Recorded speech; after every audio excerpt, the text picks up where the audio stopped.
Pocos lugares he conocido que reúnan tal cúmulo de misteriosas historias, de tan sorprendentes mitos y de tan apasionantes leyendas. Súmale a eso que cada vieja casona tiene su propio fantasma. Y en esa casa espantaban. Se sienten pasos, veo espectros. Acompáñame a un lugar lleno de belleza, lleno de historia y lleno de mitos y leyendas. Bienvenido a los misterios de Girón.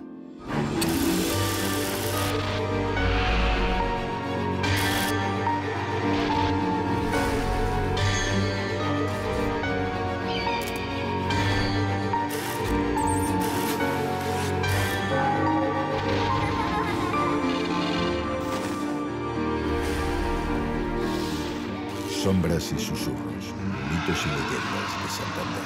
Mi sueño era vivir en el Parque de Girón, y viví en el Parque de Girón. ¿Pero en una carpa o qué? No, en la casa que hay, en la casa de 2 pisos hay, una casa de 2 pisos que hay ahí grande. Sí. Y en esa casa espantaban, veíamos flotar vasos. ¿Cómo? Vasos, para un vaso de esos desechables, lo veíamos en la cocina. Así, la cocina quedaba allá, por ejemplo. Sí. Y yo estaba en el 2.º piso. Sí. Desde el 2.º piso se veían flotar los vasos. No. Aquí es donde vivió doña Praxedis. Sí, señor. ¿Y actualmente esto qué es, Doc? Ahorita es una sede alterna del Colegio Serrano Muñoz. Ok.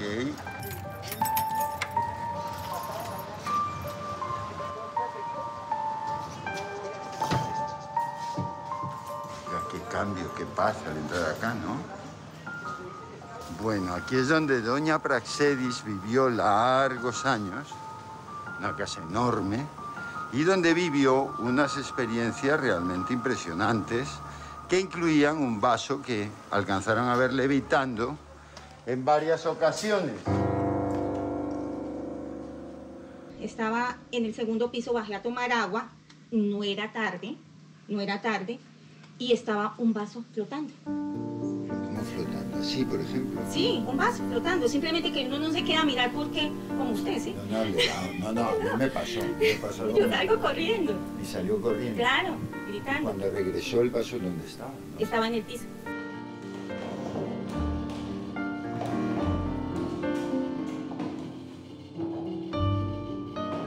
Estoy muy tranquilo. Creo que en la noche cambia. ¿Y la habitación de al lado la podemos abrir? Esta de acá. Esta. Era la... Mira.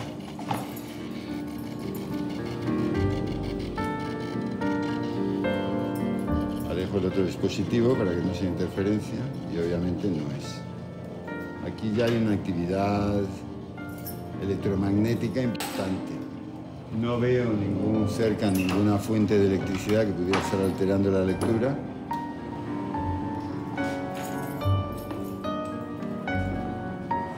Hacia aquí disminuye. Hacia aquí. Se altera. Y esta entiendo que era la habitación de doña Praxedis. Girón es una hermosa ciudad, plagada no solo de mitos y leyendas, sino de personales y misteriosas experiencias de aquellos que habitan sus casas centenarias, como las que vivieron Praxedis y su hija Emilce en esta casa.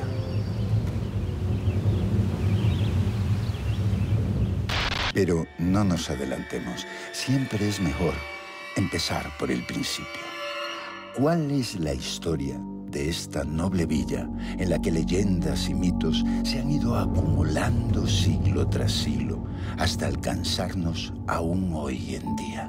Girón fue fundada, pues lógico, por españoles a raíz del oro que había. Ellos vienen con la misión de crear una ciudad, de fundar una ciudad en la orilla del río Sogamoso, porque había un tema muy complicado de violencia y de asedio de los indígenas yariguíes. Muy belicosos.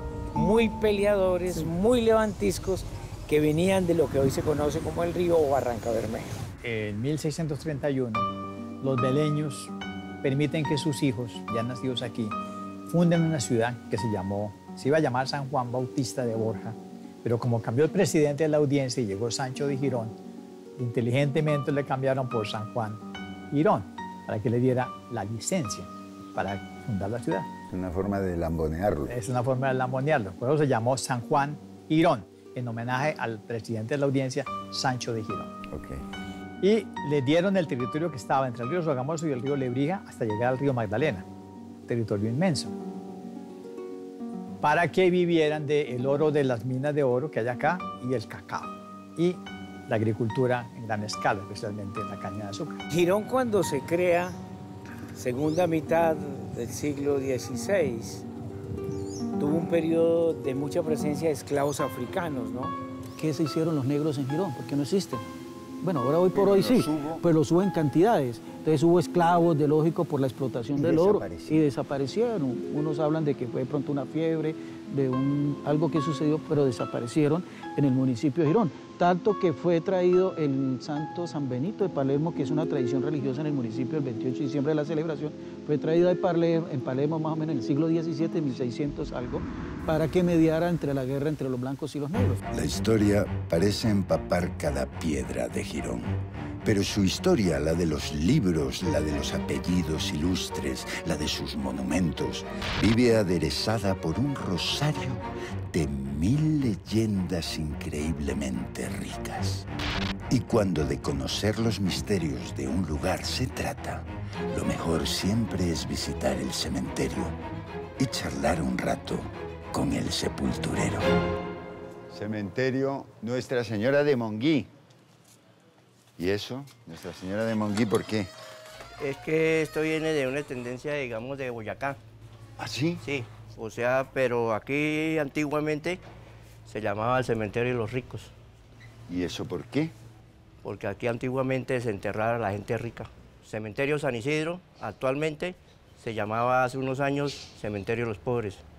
Cementerio Monguí, ahorita, y antiguamente se llamaba Cementerio de los Ricos. En torno, alrededor de los cementerios, siempre se cuentan cosas. ¿En este cementerio tenemos alguna historia así? Pues he escuchado las ánimas rezar. ¿Cómo? Las ánimas rezar, las ánimas. ¿Qué escucha? ¿Voces? Sí, voces. Cuando hay un murmullo de gente, digamos 50, 100 personas, y empiezan a hablar y se va yendo la voz. O sea, escucha como si hubiera una multitud rezando. Exactamente. Y eso se va difuminando. Se escucha de la mitad del primer Padre Nuestro a la mitad del Padre Nuestro se escucha normal. Sí. Y de la mitad hacia el final ya se escucha cuando la gente, cuando va bastante gente y que... Pero aquí, dentro del cementerio. Acá dentro del cementerio. Sí. En los 32 años que he estado, lo he escuchado 3 veces. ¿3 veces? 3 veces nomás.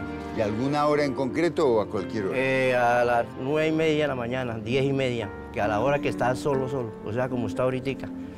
Y yo hacía, llegaba y colocaba la escoba y me asentaba a rezar. En los cementerios también se habla, y yo lo he vivido en el Cementerio Central de Bogotá, que a veces algunas personas desaprensivas realizan trabajos de brujería. ¿Usted nunca ha encontrado cosas extrañas? Aquí en épocas atrás, digamos unos 5 años, 6 años atrás, encontraba muchas cosas. ¿Ah, sí? ¿Cómo qué? Como, digamos, sandalias amarradas, parte de huevos, cebolla, muchas cosas enterradas. Muñecos amarrados. Muñecos con alfileres, con una puntilla acá, todas esas cosas. Usted conoce la leyenda del Nazareno sin cabeza, ¿verdad? Sí. Pero es que a mí me han contado, confírmeme usted si eso es así, que ese Nazareno que ven vagar por el pueblo siempre termina dirigiéndose hacia el cementerio. Sí, pero no entra. ¿No entra? No. Él sale de la Capilla de las Nieves, sí, baja el recorrido, coge toda la 27, sube hasta acá, pero él no entra. Y baja otra vez y pasa por la parte baja del parque y sube otra vez al parque y dentro otra vez a la iglesia, a la capilla. Y ahí desaparece. Y ahí dentro. O sea, hace un recorrido. Un recorrido como una especie de una procesión de Semana Santa. Claro. ¿Sí? y vuelve y llega... Al mismo lugar del que salió, a la Capilla de las Nieves. A la Capilla de las Nieves. Oiga, ¿y por qué dicen que hace eso? ¿Por qué sale esa presencia? ¿Usted sabe? No, es así, pues los antiguos dice que fue porque comió carne. Que exactamente, porque no guardó la vigilia, que no sé qué más. Está penando ahí exactamente. su culpa. Pero él se le ve de aquí para abajo, no así. ¿Ah, sí? La tradición de las cofradías es una de las banderas de Girón, que vive con pasión extrema la Semana Santa. Y la leyenda del Nazareno sin cabeza es para cofrades y lugareños una verdad como un templo. Existen varias teorías acerca de esta leyenda. Aquellos que dicen verlo, quizás en el momento de terror, dicen haberlo visto sin cabeza. Se ha llegado a la hipótesis que él llega hasta aquí, enfrente de la Capilla de las Nieves, y los nazarenos, en su tradición el Viernes Santo, portan el capillo de manera diferente. ¿El capirote? El capillo, sí señor. Le llaman capillo, que es como el un capillo, cucurucho. por dentro de la horma de tela, lleva una horma plástica que es la que le da esa forma. Sí. Entonces el Viernes Santo, en la procesión del desande, ellos quitan esa horma y el capillo, la forma puntuda no se ve, simplemente se tapan el rostro. Posiblemente esa sea una hipótesis de por qué aparenta estar sin cabeza. Se dicen las personas que son bastante católicas que es el alma en pena de un nazareno que desanda por las calles y llega hasta aquí, enfrente de la Capilla de las Nieves, a hacer oración. Mire esa historia. La base está en qué? En que dice que el nazareno comió carne en Semana Santa. Ajá. Todo tiene que ver con la religión. Sí. Con la creencia, con la ideología. ¿Para qué?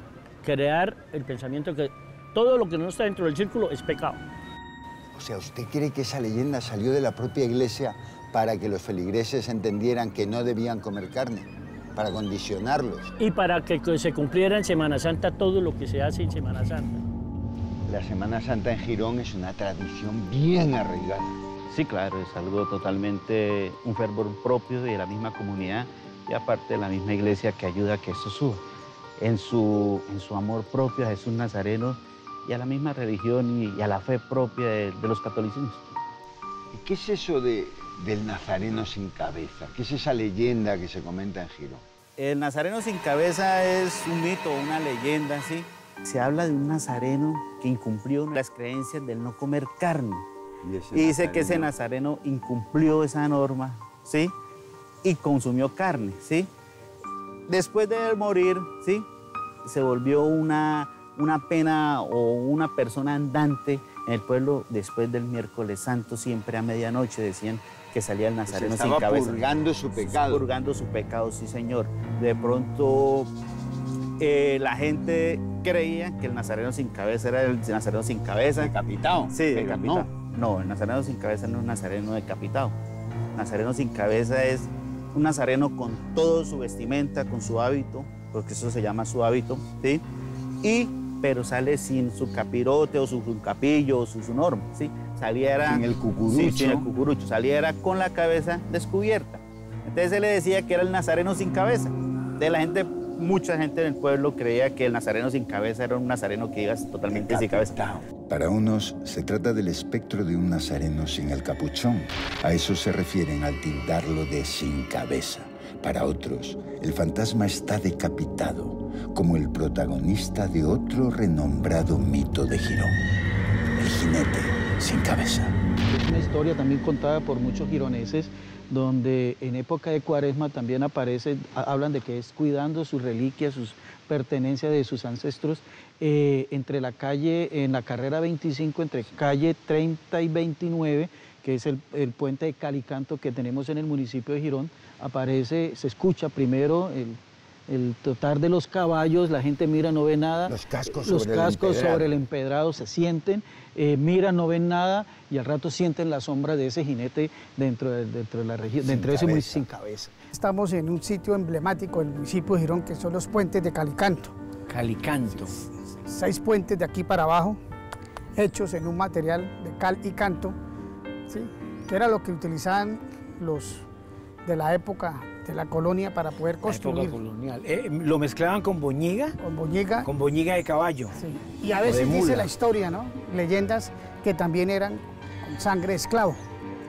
¿Qué cuenta la leyenda? Dicen la leyenda que en noches, cercana a la medianoche, se escuchaban los cascos de un caballo. Y salían a mirarlo y veían un jinete, un caballo negro, un jinete negro, pero no se le veía la cabeza. ¿Pero porque estaba decapitado o porque la llevaba cubierta? Porque era la jugada de don Antón García. ¿Cómo así? Se colocaba una capa negra. Sí. Entonces, y colocaba unos falsos hombros. Sí. Entonces, si usted analiza, nos quitamos acá, nos queda la capa. Es como si yo me pongo esto como así. Exacto. Exacto. ¿Es cierto? Y eso en esa época, que no hay luz eléctrica. Causaba una impresión del carajo. Y usted encontrarse con un caballo negro, y el negro era maldad, era el diablo, era Satanás. Un tipo en un caballo. Y con eso que conseguía, que la gente se retirara temprano. Se escondiera y no se dieran cuenta a qué dama iba a visitar. No, pero era muy listo este señor. Sombras y susurros. Aquí encontró a uno de sus hijos fallecido. Ah, sí, claro. ¿Cómo fue? Le pegaron un tiro. Este es el lugar donde encontraron el cuerpo de Alexander con un tiro en la cabeza. La energía está intermitente. Hay alguien, mira, ahí está, llegó. Hay alguien que pasa y se me acerca y me rodea y se va. Me rodea y se va. Voy a ir caminando yo solo al árbol. Al árbol. Donde un joven decidió quitarse la vida. 5 de marzo de 2022. Por vez primera investigamos la que bautizamos la Casa Oscura. En una noche llena de revelaciones obtuvimos un material invaluable que se perdió. Nunca vio la luz. 3 años más tarde regresamos con la intención de realizar una transmisión en vivo, pero la señal era muy débil y decidimos grabar. Ahora vas a ver lo que ocurrió. En nombre de Micael, que Tomás Fernández y Tadeke de aquí va él.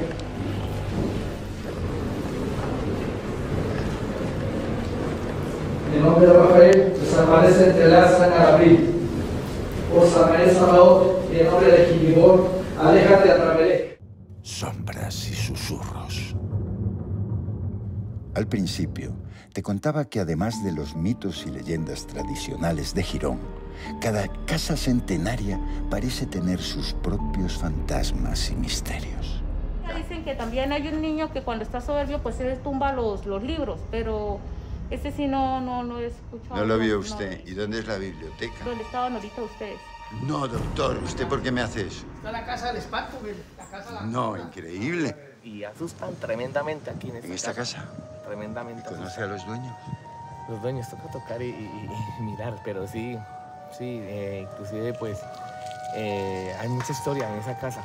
Sí. Dicen que ellos veneran una virgen y dicen que la gente entra y cuando sale queda rociado con polvillo dorado. Marta, Liliana, ustedes viven aquí tiempo y veo que son muy devotos, tienen un altar. Santander. ¿Así? Llevamos 40 años viviendo en esta casa. Usted me ha enseñado una foto muy impactante. ¿Qué sienten en esta casa? Bueno, en la casa se sienten pasos, veo espectros, veo de diferentes colores, ¿no? Dependiendo como del estado en el que se encuentren. A veces son sombras negras, a veces personas de luz, personas que son blancas. De hecho, por ahí de 7 de la noche a 8 hay algo que pasa del solar hacia esta parte. Desde allá hacia acá, pero como una presencia física. Una presencia física. Asumo que desde los 9 años empecé a ver cosas. Pasó mucho tiempo, busqué sacerdotes. Un sacerdote me dijo a mí a los 13 años que tenía un don. Yo le decía que me lo quitara porque eso era para volverse uno loco. Él me decía que yo tenía que aprender a convivir con eso, que eso era algo con lo que yo había nacido y que bueno. Esta foto que me mostraste, ¿dónde la tomaste? Esta foto, hace un tiempo yo tenía un club de nutrición en mi casa. ¿Aquí? Aquí. Y de pronto salí y empecé a tomar fotos y fotos cuando ¡pum!, la vi paradita en la puerta de mi habitación. Pero dije, bueno, eso es una de las fotos que yo puedo comprobar que sí es real, que no me lo estoy inventando, que pasan muchas cosas que otros no pueden ver y que para mí fue muy difícil la estancia en esta casa.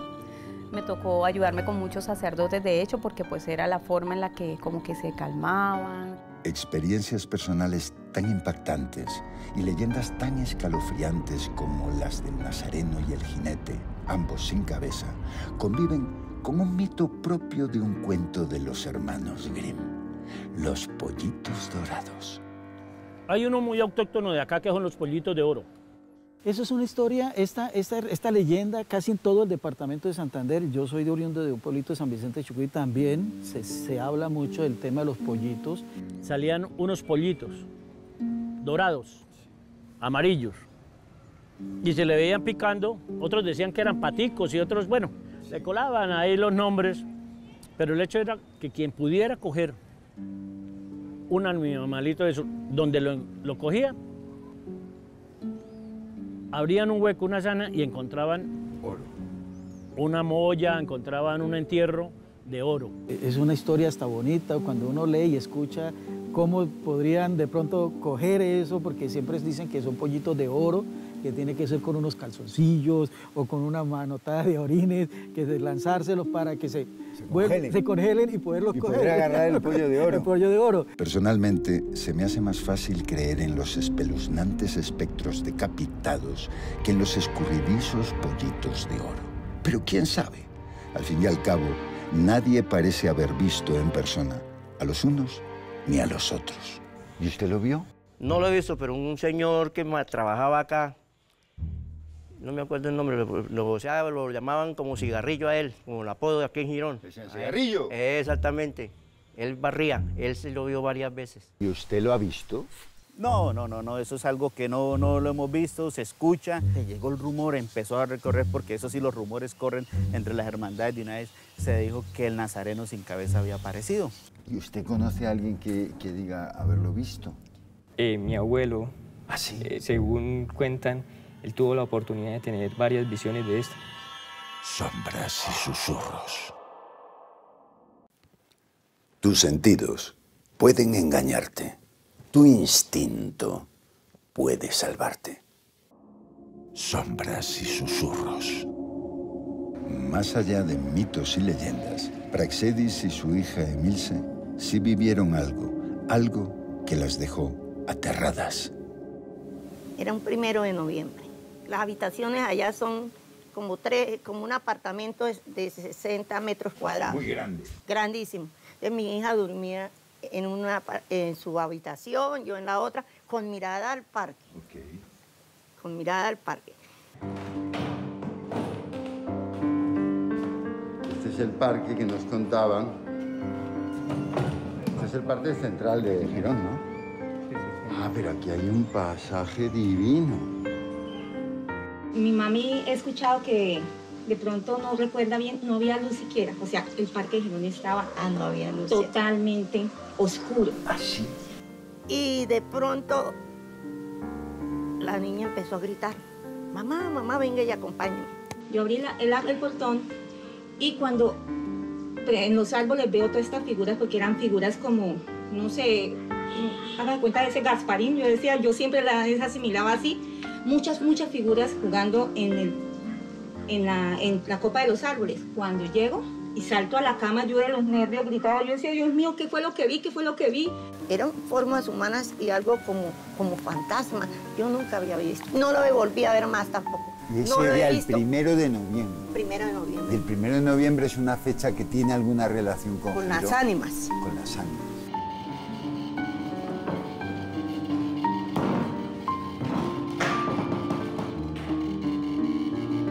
Bueno, está tranquilo. Aquí llegó algo. Sí. Muy extraño. Tal vez esta fue la pared donde vieron proyectadas las sombras. El gosmétrico, el máximo igúmetro, el K2, detecta una leve actividad. Se fue lo que sea que llegó acá. ha tranquilizado. Ahora empieza a activarse el K2. Todas las figuras se entran a la habitación y comienzan. No. Así, encima de nosotros. Dios mío, Señor, yo apenas, o sea, yo seguía con mi cabeza abajo, pero yo volteaba a mirar, le decía, mamá, vámonos para donde mi papá, y salimos, pero eso fue una experiencia. Ahí es donde dicen que vivieron una experiencia increíble, una serie de ánimas jugando por los árboles, trepando los árboles.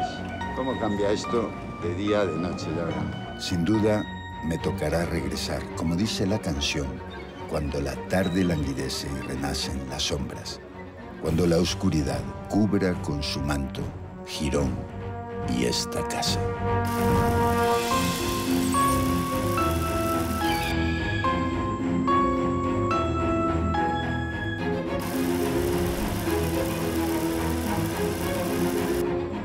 ¿Cómo cambia un lugar